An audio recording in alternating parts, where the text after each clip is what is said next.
All right, so today should be a fun one. Sure hope so anyway. So what we're doing today is I'm somewhere in Georgia and I'm going to buy a bike. So I've been itching for a certain bike for a while. I've ridden a bunch of these, worked on a bunch of these, but I've never actually owned one. And we're building that 750 Honda right now, cafe racer style. We're almost finished with it, so I'm planning for the next one. BMW AirHead. This is the R75 7. So a pretty cool little bike. Hopefully, next time I see you guys, we've got a bike in the back of the truck. We'll see.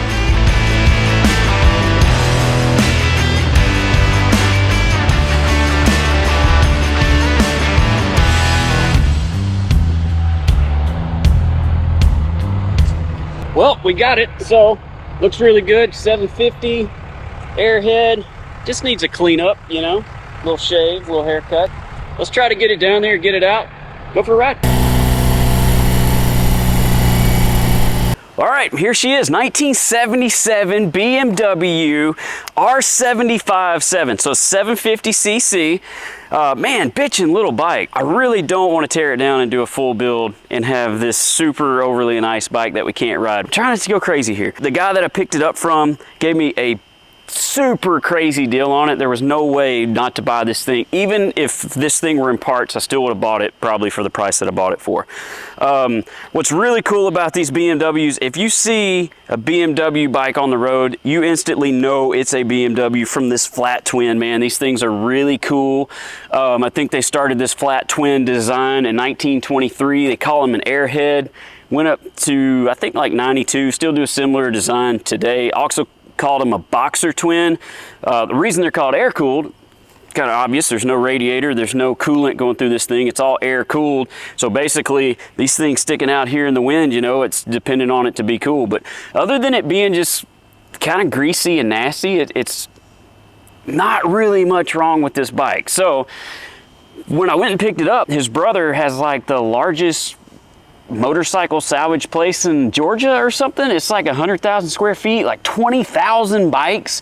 Brian stopped by there on the way back through and said it was just unbelievable. Probably gonna put a front end on it just to modernize it, get twins up front, twin disc up front. So I'll probably do a Gixxer front end, do like a Cognito stem, because, you know, used to figure out how to adapt different front ends on these bikes, but you got places like Cognito, it's so awesome, 100 and something bucks, you get a billet stem, go pick up a front end, you swap a modern front end on it. It just totally makes sense to do that, the handling and everything else.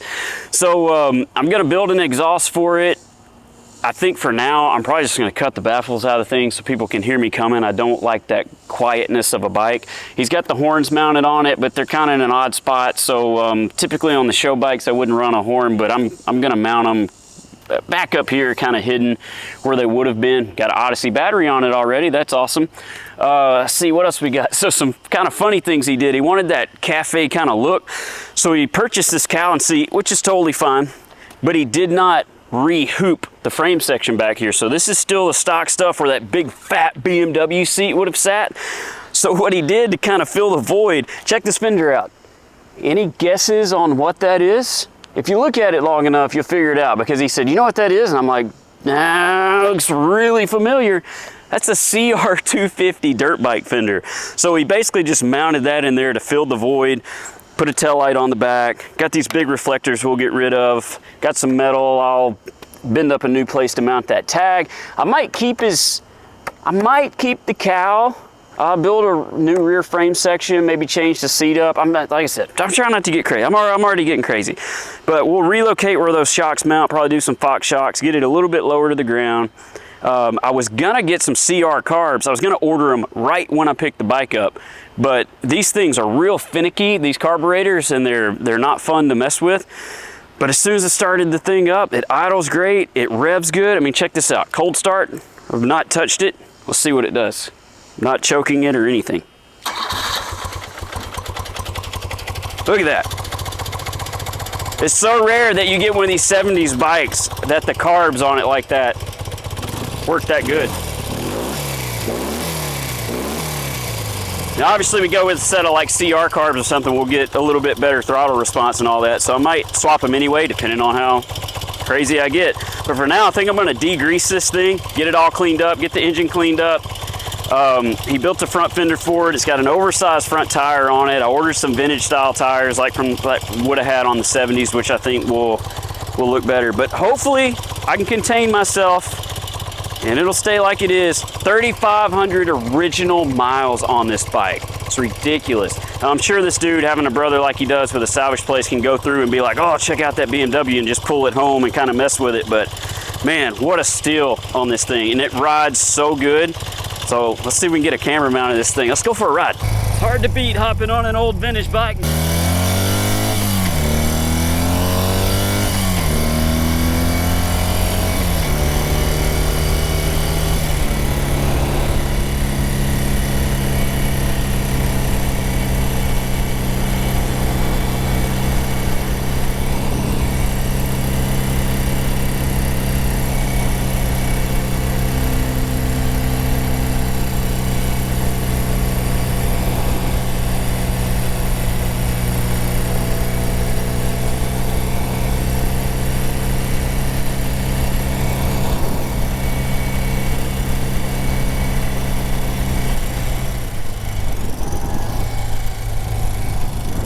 Thing he did, he had a knee problem on his left knee, so he put like his own little, I don't know, homemade little shifter on there, and it's kind of hard to shift.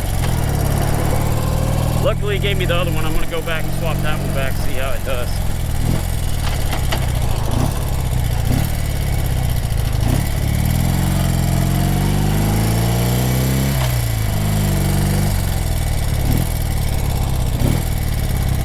I'm starting to think, like, deep down in life, unknowingly, my goal must have been just to upset the purist.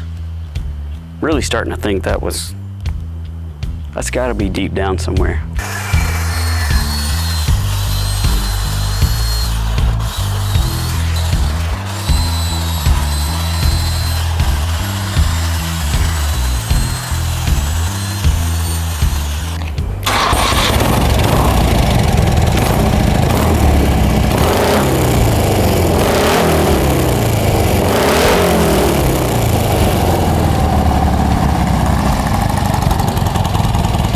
That's more my speed until I build an exhaust.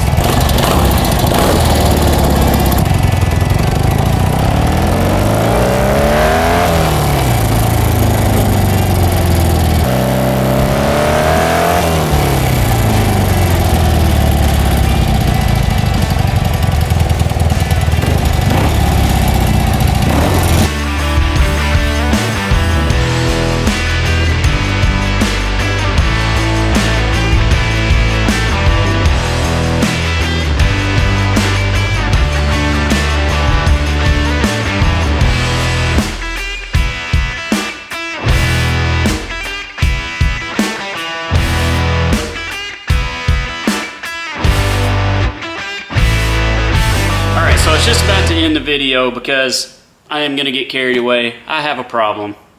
I can't help it. I ordered some tubing to go ahead and do the rear half of this thing. I'm going to mono shock it. I've got the shock ordered, tubing's ordered. Heim joints I'm going to use to make all that happen is all on the way. I've got a new small battery to mount into this cowl. If I decide not to build a new cowl, I think we all know how that's probably going to go too. So I was about to end the video and I walked out here and I thought, you know, it's all these what ifs all the time. What if you just didn't have the materials to be able to do what I'm about to do in this next video? Or you just didn't have the funds to go do it, or maybe you couldn't find the material, or I don't know, you know, stuff happens. So I thought, let me play around with it. So here's what I did in just a matter of a few minutes, and I'm gonna try to finish this just to see, since I don't have, but you know, honestly maybe 3 minutes in this. I cut the bracket off we made for the cowl, grabbed a ratchet strap, put it on it, which you could use a clamp or whatever. I just happen to have this laying here. Was able to move these frame rails in just a smidge because it gets narrow at the back. It's the widest point is right here, so I pulled it in just a hair. Then I cut the rear hoop off the back part of the frame. So basically it was something, you know, like that toward the back. What I did was I pie cut that and pulled those open just a hair. I didn't want to collapse these frame rails in too far because the shocks do mount there. And beveled those, a little more cleanup to do, but then I thought, okay, well, we'll cut these tabs off the back. And then I thought, well, we could kick it up like so. Be kind of a hard angle right there, but I don't think that's a big deal. So I'm not going to break the TIG out or anything. I'm going to clean this up. I'm going to grab the MIG right here. I'm going to weld all this together. And I think within the 10 minutes of having, I wouldn't even say skill, probably just a little bit of common sense, and a MIG welder and a grinder. And yeah, you could do this for nothing. So anyway, I'm going to finish this up, then we're going to end this video, and the next one we do, we're going to back half this thing, mono shock it. I'll show you how we do that, hide the battery, clean up a little bit of the wiring, and hopefully leave it that way for a little while and ride it. But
to be a little different video. Wasn't really, didn't think I'd go crazy, but we're gonna go crazy. So, which means I've ordered a bunch of stuff, but at least we still looked at what we could do if we didn't have anything at all. So it was pretty quick and easy. Didn't really take a lot of skill or a lot of tools.